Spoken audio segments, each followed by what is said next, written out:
بسم الله الرحمن الرحيم. أيها الأحبة، هذه وصفة لمن يعاني من الكحة أو ما يسمى بالسعال. ملعقتين من الحبة السوداء، وملعقتين من زيت السمسم طبيعي. طبعا الملعقتين هذه صغيرة مثل ما انتم شايفين، مثل ملعقة السكر. وملعقتين من الطحينة السائلة. طبعا هذا الوصفة للكحة الناشفة والكحة المصاحبة للبلغم، جميع الحالات. وملعقتين أيضا من الزنجبيل المطحون بودرة، وملعقتين من زيت الزيتون، وأيضا لابد يكون طبيعي، وإن كان مقري فيه أفضل.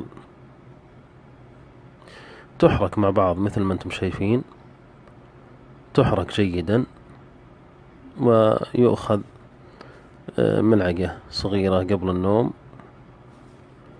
وملعقة صغيرة على الريق، يعني مرتين باليوم، مرة قبل النوم ومرة على الريق.